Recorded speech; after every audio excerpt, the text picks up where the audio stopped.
السلام علیکم ناظرین، آپ دیکھ رہے ہیں ایس انٹرٹینمنٹ، میں ہوں ظہیر احمد۔ ناظرین، آج ہم نے ایک اور فلمی صحافی جو کہ شوبز کے جرنلسٹ ہیں بڑے عرصہ سے، ان کا انٹرویو کیا ہے، انہوں نے رپورٹنگ بھی کی ہوئی ہے اور وہ فیچرز بھی لکھتے ہیں۔ گزشتہ ہفتے ہماری ان سے ملاقات بھی ہوئی تھی لاہور میں، لیکن کیونکہ ٹائم کی قلت تھی آمنے سامنے بیٹھ کے تو انٹرویو نہیں کر سکے۔ پھر آج ہم نے ان کا انٹرویو کیا ہے، اور اقبال راہی صاحب ان کا نام ہے، بڑے سینئر صحافی ہیں جنہوں نے 72 میں محمد علی صاحب سے ملاقات بھی کی تھی، اس وقت بھی وہ صحافی تھے وہاں پہ، اور اس کے بعد انہوں نے انٹرویو بھی کیے، پھر گائے بگائے ان کی ملاقاتیں بھی ہوتی رہی باقی اداکاروں کے ساتھ بھی۔ حبیب صاحب کے ساتھ بھی بڑا گہرا تعلق رہا ان کا، اور اداکاروں کے ساتھ بھی ہے، باقی اداکاروں کے ساتھ بھی جو ان کے تعلقات ہیں یا خبریں ہیں اس حوالے سے بھی بات کریں گے۔ آج ہم نے محمد علی اور حبیب صاحب کے حوالے سے بات کی ہے۔ محمد علی صاحب جو تھے، ان کے تعلقات کس اداکار کے ساتھ اچھے تھے، کن کے ساتھ جھگڑا تھا، اور پھر کردار کو لے کے محمد علی صاحب کیا کبھی اتنے ٹچی ہوئے تھے کہ دوسرے اداکار کا جو کردار ہے وہ کٹوا دیں۔ اس قسم کا بھی ایک واقعہ اقبال راہی صاحب نے اس میں اپنے انٹرویو میں بتایا ہے۔ اور اس کے ساتھ ساتھ پھر ان کے ایک اور چیز جو محمد علی صاحب سے ریلیٹڈ ہے کہ ابھی آپ کو بھی پتہ چلا ہوگا ناظرین، کہ جو عالی شان گھر تھا جس کے اندر دوسرے ممالک کے بادشاہ آگے ٹھہرتے تھے، بھٹو صاحب بھی جایا کرتے تھے وہاں پہ، وہ گھر بک گیا، بیچ دیا گیا۔ صرف یہی نہیں بلکہ اس کا سامان جو ہے وہ بھی کوڑیوں کے بھاؤ بیچا گیا۔ اس کے اوپر بھی ہم نے بات کی ہے کہ وہ کیا وجہ بنی کہ سامان تک جو فرنیچر جو تھا وہ بھی بیچ دیا۔ اس میں بھی اقبال راہی صاحب نے کچھ بات کی ہے۔ حبیب صاحب کے حوالے سے بھی بات کی ہے، حبیب صاحب کے بیٹے کے حوالے سے حبیب صاحب کیسے انسان تھے اس پہ بھی بات کی، اور بھی باتیں ہیں۔ کچھ سوالوں کو انہوں نے اوائڈ کیا ہے، انہوں نے کہا کہ نہیں، یہ کچھ اندرونی معاملات تھے آپس میں، جو گھریلو جو ناچاکیاں ہوتی ہیں یا کوئی دوسرے جھگڑے ہوتے ہیں جو ساتھی اداکاروں کے ساتھ، کچھ میں انہوں نے روشنی ڈالی ہے۔ تو آپ یہ اس انٹرویو کو انجوائے کریں گے، اور اپنا فیڈ بیک دینا نہ بھولیے گا، اور ویڈیو کو لائک کرنا نہ بھولیے گا۔ اقبال بھائی، ایک تو بہت شکریہ، آپ نے ہمارے ZAH انٹرٹینمنٹ کے لیے ٹائم نکالا۔ ویسے تو آپ کا سر اتنا ایکسپیرینس ہے، اتنا تجربہ ہے اس فلم کی جو فیلڈ ہے اس میں، لیکن ہم ایک تھوڑا سا اسپیسیفک بات کر لیتے ہیں۔ محمد علی صاحب کے ساتھ آپ کا بڑا گہرا تعلق رہا ہے، تو سر محمد علی صاحب کے حوالے سے بتائیے گا کہ وہ انٹرویو کہ آپ نے کیے ہوئے، وہ کیسے انسان تھے؟ کیونکہ ان کے بارے میں کچھ لوگ کہتے ہیں کہ وہ تھوڑے سخت بھی تھے، کچھ لوگ کہتے ہیں کہ ذرا نرم تھے۔ آپ کو کیسے لگے وہ؟ جہاں تک محمد علی صاحب کا تعلق ہے، وہ میرے شہر کے فنکار تھے، اور مجھے فخر ہے کہ حیدرآباد شہر محمد علی جیسا قابل فخر فنکار پیدا ہوا۔ جی، جہاں حیدرآباد میں محمد علی صاحب تھے، وہاں مصطفیٰ قریشی صاحب بھی، وہ بھی حیدرآباد کے تھے۔ یوں سمجھے کہ محمد علی صاحب اور مصطفیٰ قریشی صاحب میرے پڑوسی تھے۔ سر، مصطفیٰ قریشی صاحب کے حوالے سے میں محمد علی صاحب سے جڑا ایک سوال ہے، وہ جو میں بعد میں آتا ہوں، جو ان کے اختلاف کے حوالے سے، لیکن ابھی مجھے بتائیے گا سر کہ جو محمد علی صاحب تھے، وہ آپ نے ان کے انٹرویوز کیے ہوئے کافی؟ نہیں، ایک بار سے ملاقات ہوئی تھی ان سے، وہ انٹرویو کی شکل میں۔ اچھا، صرف میری ملاقات، کئی بار ملاقاتیں ہوئی جی، لیکن پہلی جو ملاقات ہے میں اسے کبھی فراموش نہیں کر سکتا۔ اچھا، وہ کیسی ملاقات تھی؟ کیا تھا وہ؟ یہ فلم زخمی کا سیٹ تھا ایور نیو اسٹوڈیو میں۔ اچھا، اور یہ کس سن کی بات ہے، کوئی یاد ہے آپ کو؟ یہ میرا خیال ہے 72 کی بات ہے۔ اوہو، 72، اچھا۔ میں ایور نیو اسٹوڈیو گیا تھا رپورٹنگ کرنے حیدرآباد سے۔ جی جی جی۔ وہاں میری ملاقات پہلے سے تھی صابرہ سلطانہ صاحبہ سے۔ وہ ان کے گھر میں پہنچا، وہ مجھے اسٹوڈیو لے کے گئی، ایور نیو اسٹوڈیو۔ مجھے تو معلوم نہیں تھا کہ ایور نیو اسٹوڈیو کون سی جگہ ہے۔ باہر وہ اپنی گاڑی میں لے گئی۔ جیسے ہی میں اندر داخل ہوا فلور پر، تو میں نے دیکھا کہ سیٹ لگا ہوا ہے، کیمرہ وغیرہ لگا ہوا ہے، بہت سارے لوگ جمع ہیں۔ دیکھا میرے محمد علی صاحب جو ہے فلم کا، مطلب فلم کیمرے کے سامنے موجود تھے۔ اچھا، ٹھیک ہے۔ وہ مکالمہ تو مجھے یاد نہیں، لیکن تاثرات ان کے تھے۔ جیسے یہ ہاسپٹل کا سیٹ تھا، ایک طرف طارق عزیز صاحب تھے، دوسری طرف محمد علی صاحب، اور نرس کے روپ میں تھی شبنم اور صابرہ سلطانہ۔ اچھا، میں بالکل کیمرے کے سامنے کھڑا تھا، بالکل سامنا، یوں سمجھے چند فٹ کا فاصلہ تھا۔ جیسے ہی ٹیک آؤٹ ختم ہوا تو انہوں نے مجھے دیکھا، محمد علی صاحب نے، یہ تھے نا ریاض شاہد کے بھائی کیمرہ مین، جی جی وہ تھے اس وقت. اچھا جیسے ہی مجھے دیکھا محمد علی صاحب نے مجھے اپنے پاس بلایا، پوچھا کیسے آئے؟ تو میں نے بولا میں حیدرآباد سے آیا ہوں اور میں فین نہیں لیکن آپ کے چاہنے والوں میں سے ہوں. تو انہوں نے فوری مجھے بولا کہ ایسا کریں آپ صبح جو ہے میرے گھر پر آئیے. تو صبح میں ایک کیمرہ مین تھا، وہیں فوٹوگرافر تھا، دکان اس کی تھی، میں اس کو لے کر گیا ساتھ میں. تو اس کا نام تھا، ابھی آج کل تو فردوس مارکیٹ ہے، فردوس مارکیٹ کے قریب ہی ان کا گھر تھا. پنڈ پھاندی اس وقت کہا جاتا، نیا نیا بن رہا تھا ان کا گھر محمد علی صاحب کا. پنڈ پھاندی کے نام سے انہوں نے بتایا کہ پنڈ پھاندی آ جائے تو میں انتظار کروں گا. صبح تقریباً 10 بجے کا ٹائم تھا، میں پہنچ گیا. تو میں نے دروازہ، جو پٹھان ایک تھا چوکیدار، اس سے میں نے بولا کہ میں اپنا نام لے کے اقبال ہی حیدرآباد سے آیا. تو انہوں نے مجھے بلایا، میں گھر پہ داخل ہوا تو محمد علی صاحب دیکھ کر حیران ہوا کہ وہ انتظار کر رہے تھے. تو وہ سب باتیں ہوئی، حیدرآباد کی باتیں. ریڈیو فنکار تھے محمد علی صاحب، وہاں یعقوب ذکریہ جو ریڈیو آرٹسٹ ہے ان کا حال پوچھا، قمر زمان تھے ان کا حال پوچھا. وہ بھی میرے دوست تھے. اور یہ وہی والا گھر تھا اقبال بھائی جو عالی شان گھر ان کا مشہور ہے جو گلبرگ میں؟ جی جس میں میں خیال اسلامی کانفرنس کے کچھ مہمان وہ سلطان تھے کسی ملک کے، وہ بھی ٹھہرے تھے. اور بالکل وہ بھی ٹھہرے تھے. تو گھر تو بہت ہی خوبصورت بنا ہوا تھا. سر اس کو بالکل جو ہے نا یہی سے میں کنٹینیو کرتا ہوں، لیکن بیچ میں مجھے ایک چیز یاد آ گئی ہے. ابھی آپ کو پتا ہے وہ گھر بیچ دیا گیا ہے؟ جی وہ گھر بیچ دیا اور زیبا صاحب نے وہیں ڈیفینس میں کہیں لیا ہے گھر. اچھا، کیونکہ آپ کو یہ بھی پتا ہوگا کہ پہلے ایک دفعہ یہ گھر بیچ دیا گیا تھا، لیکن نواز شریف صاحب نے شاید، میں نے سنا تھا کہ وہ واپس دلوایا تھا. شاید ہو سکتا ہے، لیکن ابھی تو ملک علی محمد علی کا. تو آپ کو دکھ ہوا ویسے، کیونکہ آپ کی بھی تو یادیں ہوں گی نا اس گھر سے. جب انسان دنیا سے چلا جاتا ہے دکھ نہیں ہوتا ہے، صرف یادیں چلی جاتی ہیں، انسان بھی چلا جاتا ہے. نہیں میں اس گھر کے بکنے کا کہہ رہا ہوں کہ جی دکھ تو ہوا، لازمی ایک نشانی تھی محمد علی صاحب کی. اور یہ بھی سنا ہے کہ یہ آپ کے نالج میں ہے کہ اس گھر کے اندر جو سامان تھا وہ بہت ہی کوڑیوں کے بھاؤ پہ وہ بیچا گیا. صحیح بات ہے.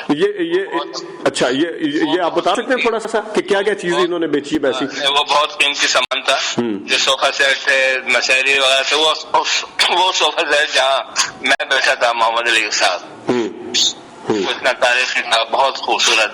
وہ بکا، بلکہ بکا کیا پورا گھر ہی بک گیا، سارا سامان ہی بک گیا. کوڑیوں کے دام حقیقت ہے. اور اس کی وجہ کیا ہے؟ اس کو کیا سامان گھر بیچنا تو چلے بندے کے فائنینشیل پرابلم ہو سکتے ہیں سارا کچھ، کسی اتنے تاریخی یا اینٹیک سامان کو جو اس زمانے میں سنا ہے کہ فرنیچر بھی اخروٹ کا اور پتہ نہیں سندل کی لکڑی کا تھا، تو اس کو کیا ضرورت تھی اتنے سستا بیچنے کی؟ آپ کو کیا لگتا ہے؟ یہ تو اندرونی باتیں ہیں، سارے گھریلو باتیں ہیں. اچھا چلیں، آپ وہ ملاقات کا بتا رہے تھے سر، پھر کیا ہوا؟ بس ملاقات ہوئی وہاں تقریباً 1 گھنٹہ میں محمد علی صاحب رہا، میں ان کے ساتھ. میں جب تک بیٹھا رہا میں اپنے آپ کو فخر محسوس کرتا رہا کہ اتنا بڑا فنکار مجھے بلایا خاص طور پر اپنے گھر پر، مجھے عزت کی. وہاں پر ظاہر باتیں ہوئی، فلمی باتیں ہوئی ساری، میں نوٹ کرتا رہا. مجھے اقبال بھائی یہ بتائیے گا کہ مشتاق ریشی صاحب کے ساتھ کیا جھگڑا تھا ان کا؟ یار میں جو ہے نا کوئی بھی بات بتا نہیں سکتا، اس لیے کہ یہ ذاتی معاملہ. نہیں پھر بھی تھوڑا سا ہنٹ دے دینا، کیونکہ میں نے جب مشتاق ریشی صاحب کا انٹرویو کیا تھا تو انہوں نے بھی ہنٹ دیا تھا، میں نے کہیں پڑھا بھی تھا کہ ان کا تھا جھگڑا کچھ ہلکا سا، لیکن بعد میں سیٹل ہو گیا تھا. نہیں مجھے قریشی صاحب نے مجھے بتایا بھی، ناراضگی تھی، ناچاقی تھی. یوسف خان صاحب تھے، یہ ان کے اینٹی فنکار تھے. کبھی ایسی دوستی نہیں ہوئی کہ کل مل کر آپس میں بیٹھے. جب بھی باتیں ہوئی تو سدھیر صاحب کے ساتھ جو زیبا بیگم کی وجہ سے تھا ایشو، یا ویسے ایشو تھا کوئی؟ نہیں ویسے ایشو کوئی اس میں زیبا بیگم کا کوئی ہاتھ نہیں تھا, وہ ان کا کوئی مسئلہ نہیں تھا, کیونکہ انہوں نے شادی کی تھی. زیبا سے کی شادی, لیکن یہ وجوہات دوسری تھی. اور ندیم اور وحید مراد صاحب کے ساتھ کیسا تعلق تھا ان کا؟ محمد علی صاحب تو یہ سمجھے وحید مراد کے دوست تھے, اچھے تعلقات تھے ان کے, وہ تو چھوٹے بھائیوں کی طرح تھے, بہت اچھے. اب یہ درپن صاحب سنتوش کمار کی فیملی کہہ لیجیے, درپن صاحب, سنتوش کمار صاحب, یہ ایک فیملی تھی وحید مراد کی. یہ آپس میں ایسے ہی تھے جیسے ایک دوسرے کے گھر آنا, جیسے کہ بھائی وغیرہ ہوتے ہیں, اسی طرح رشتہ تھا بہن بھائیوں کا. نہیں تو محمد علی صاحب بھی اپنے کردار کو لے کے یہ کوشش کرتے تھے کہ میرا کردار زیادہ ہو یا میرے سین زیادہ ہو, دوسرے کے کم ہو. نہیں, البتہ ان میں تو نہیں ہوا. ہاں, فلم تاج محل تھی جس میں حبیب صاحب تھے, ان میں تکرار ضرور ہوئی حبیب صاحب اور محمد علی صاحب کے اندر. اچھا, ہاں. وہ کیا تکرار تھی کردار کو لے کے؟ کرداروں کے لحاظ سے تھی. اس میں ظاہر علی صاحب کا کردار بڑا کردار تھا اور حبیب صاحب کا بھی ان کے مقابلے میں چھوٹا کردار تھا. اچھا, حبیب صاحب تو ایک سنگ تراش کا کردار ادا کر رہے تھے. انہوں نے مجھے بتایا تھا, خاص طور پر اسپیشلی مجھے بتایا تھا, کیونکہ حبیب صاحب سے تو میری بہت گہری دوستی تھی, آنا جانا تھا. اچھا, کیا بتایا تھا انہوں نے؟ یہ کردار کے بعد یہ تھے ہدایت کا ایس ٹی زیری تھے, ان کا کردار تھوڑا کٹ کر دیا تھا, ایڈیٹنگ کر دی تھی ان کے کردار میں. جب حبیب صاحب کو معلوم ہوا کہ محمد کے مقابلے میں میرا کردار, جو آپس میں یہ مکالمے تھے دو بدو جو ہے نا آمنے سامنے کے, اس میں کٹ کر دیا تاکہ حبیب کا کردار چھوٹا رہے. حبیب صاحب کو معلوم ہوا تو بہت ہی غصے ہوئے, بلکہ گالیاں بھی دی اس کو, ہدایت کار کو حبیب صاحب نے, ایسا کیوں کیا تم نے بھائی, جب ایک فنکار آپس میں تو ٹکرا رہے ہیں تو مقابلہ ہونے دو, کردار کیوں کاٹا. مگر اس پر بہت ہی غصے ہوئے تھے وہ. اچھا, ہاں, بہت ہی غصے ہوئے. اور حبیب صاحب کے حوالے سے جس طرح ابھی آپ نے کہا سنا, وہ تھوڑے کنجوس بھی تھے. ہاں, یوں کنجوس کہا جا سکتا ہے حبیب صاحب کو, جو ہے نا کنجوس نہیں بلکہ یوں سمجھے کہ وہ پیسہ جو ہے نا فضول خرچی نہیں تھے. ابھی جس طرح فرض کیا کہ سیٹ پر بہت عالیشان قسم وقت ہوا کھانے کا, میں کھانے عام قسم کے منگواتے ہیں. بھائی آپ جو ہے بھوک لگ رہی ہے, اپنے بھوک کو مٹائیں, کہ ٹکے منگوا رہے ہیں, کباب منگوا رہے ہیں, ایسا نہیں تھا. بس جو کھانے کا جو آئٹم ہوتے ہیں وہی منگواتے ہیں. اور محمد علی صاحب کے حوالے سے سنا ہے کہ وہ تو اکیلا کھانا نہیں کھاتے تھے اسٹوڈیو میں, تو ساروں کو ساتھ جمع کر کے بلا کے ساروں کو, اس طرح ہے کوئی؟ محمد علی صاحب تو سخی دل کے آدمی تھے, بہت ہی زبردست قسم کے.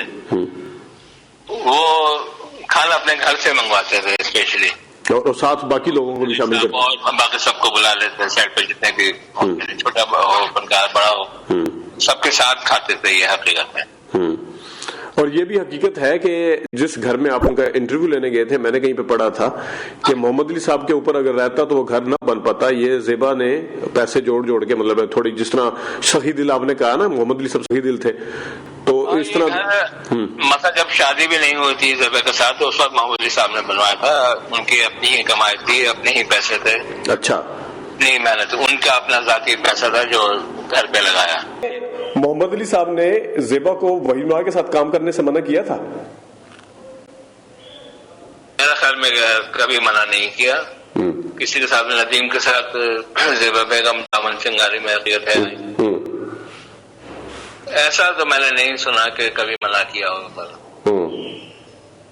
کوئی اس طرح کا منع نہیں کیا, کبھی منع نہیں کیا. اور یہ اس بات میں, کیونکہ آپ بہت زیادہ گہرا جانتے ہیں ان کو, وہ سنا کہ جو فحاشی والے ڈانس ہوتے تھے, ڈانس وغیرہ, یا کوئی اس طرح کے سین کرنے سے, یا وہ اس سے بھی کتراتے تھے بلکہ لڑائی کرتے تھے. جی صحیح بات ہے. وہ عقیدت کے خلاف تھے, ولگر کے خلاف تھے. ایسے بےہودہ ڈانس ہو یا کسی قسم کے بھی, اس قسم کا کوئی بھی سین ہو, اس کے خلاف تھے. وہ بالکل خالص مطلب پاکستانی جو معاشرہ تھا اس کے حامی تھے کہ جو اسلامی معاشرہ ہے وہ ہماری فلم کے اندر آئے تاکہ معاشرے میں صحیح طور پر پتہ چل سکے کہ ہمارا اسلامی معاشرہ ہے. اچھا، اور جو اداکارہ حسنہ کے حوالے سے بات کی جاتی ہے، ان کا نام جوڑا جاتا ہے، اس میں کچھ صداقت تھی؟ نہیں، اس بارے میں مجھے علم نہیں اس کا، حسنہ کے بارے میں. اور باقاعدہ طور پہ سنا کہ ان کی کوئی لڑائی بھی ہوئی تھی، کوئی گنڈوں شنڈوں کے ساتھ کوئی فلمی سین بن گیا تھا. نہیں، اس بارے میں حسنہ اور محمد علی کا تعلق تو نہیں، مجھے اس میں علم نہیں، بلکہ ابھی یہ پیش بھی نہیں آیا ہے. اگر ایسا ممکن ہوتا تو میرے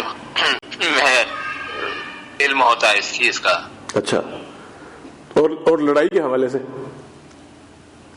البتہ یوسف خان صاحب سے ایسی تکراریں کبھی کبھی ہو جایا کرتی تھی. اچھا، اور وہ کیا سیاسی نوعیت کی تکراریں ہوتی تھی؟ کیونکہ سیاست سے بھی دونوں گہری دلچسپی لیتے تھے نا، یوسف خان صاحب بھی تھے اور یہ بھی تھے. کچھ یوسف خان جو ہے نا سیاست میں یوں کہیں کہ ملوث تھے، لیکن زیادہ نہیں. محمد علی صاحب تو ظاہر ہے بھٹو صاحب کے ساتھ تھے. ہاں جی جی، انہوں نے جلسوں میں بھی حصہ لیا، بھٹو صاحب کے تقاریر بھی کی ہیں. تو پھر یہ پہلے بحث ہوتی تھی، پھر تکرار ہوتی تھی، پھر تھوڑا وہ اس طرح کا ماحول بن جاتا تھا؟ ایسی تکراریں نہیں تھی کہ آپس میں مطلب مکالمے کی شکل میں تکرار ہو، لیکن دور سے ہوتا تھا. دور سے ناچاقی کا یوں سمجھ لیں گے، ناچاقی کا سامنا ہوتا ہے. ایک زبان پر ایسی باتیں نہیں آئیں. کس کے اوپر لکھنے سے یا کس کے ساتھ بات چیت کرنے کا سب سے زیادہ مزہ آیا آپ کو کہ یار مزہ آ گیا کہ آج جو میں نے کام کیا نا اس پہ، اس حوالے سے کوئی؟ وہ تو صرف حبیب صاحب تھے. اچھا، حبیب صاحب تھے. حبیب صاحب بہت عظیم انسان، بہت اچھے فنکار. ان کے ساتھ جب بھی ملاقات ہوتی ہے وہ بھائیوں جیسا برتاؤ کرتے، جیسے بہت اچھے. اور ایک چیز اور، آج تک یہ چیز سامنے نہیں آ سکی، حالانکہ حبیب صاحب کے بارے میں نے بھی بہت سنا ہے، بہت ہی عظیم انسان تھے، بڑے نفیس آدمی تھے. پھر یہ نغمہ کے ساتھ ان کی کیا بریک اپ کیوں ہوا تھا؟ یہ بھی تو گھریلو معاملہ ہے. اچھا، حبیب صاحب اور نغمہ صاحبہ اور ان کی جو وائف تھی شاہین، یہ تینوں کا جو تکونا جو یوں کہ مسلسل، تو یہ بھی کہوں گا کہ یہ بھی بہت اندرونی باتیں ہیں، گھریلو باتیں ہیں ان کی آپس میں، دلوں کی باتیں ہیں. اس کو اگر میں منظر عام پر لاؤں گا تو اچھی بات نہیں ہوگی. اچھا، اور اس میں کچھ کہیں گے کہ فہد اپنا نام نہیں بنا سکے جو ان کے بیٹے ہیں حبیب کے؟ ہاں، فہد بنا نہیں سکے. اس کی وجہ کیا ہے؟ اب جو حبیب صاحب کی وائف تھی شاہین، اس پر انہوں نے بھی کیا تھا کہ حبیب صاحب میں بناتے تھے، دوسروں کے ہیرو لیتے تھے، لیکن اپنے بیٹے کو کبھی چانس نہیں دیا. یا تو ان میں صلاحیت نہیں تھی، اس میں بعد میں یوں ہی کہا جاتا اتنی صلاحیت نہیں تھی، حالانکہ وہ اسکرین کی لحاظ سے بہت اچھا فیس ہے. تو وہ سید نور کی کسی فلم میں، کس کی؟ سید نور کی فلم میں شریکہ تھی شاید. شریکہ فلم میں اس میں کردار کیا تھا، لیکن اتنا بڑا کردار نہیں تھا کہ وہ منظر عام پر آتے اور چھا جاتے. تو دوبارہ انہوں نے کوشش بھی نہیں کی پھر؟ نہیں، پاکستان میں جو ہے نا کوشش کرنے والا کبھی آگے بہت کم لوگ ہیں جو بڑھتے ہیں. ہاتھ کو جو ہے کبھی چانس نہیں ملا. اور حبیب صاحب کے نغمہ سے بھی بچے ہیں؟ ہاں، حبیب صاحب کے نغمہ سے ایک بیٹی ہے جو شادی شدہ ہے بالکل. اچھا، اور باقی مطلب ہے وہ تو ظاہر فلم سے ریلیٹڈ نہیں ہے بالکل. ہاں، وہ چلیں، بہت شکریہ اقبال بھائی، آپ نے ٹائم نکالا ہمارے لیے، بہت شکریہ. بہت شکریہ صاحب. اللہ حافظ. ناظرین، یہ تھے اقبال راہی صاحب. آج کے لیے اتنا ہی. آئندہ کسی اور نشست میں ان سے مزید بھی بات کریں گے. اجازت دیجیے. اللہ حافظ.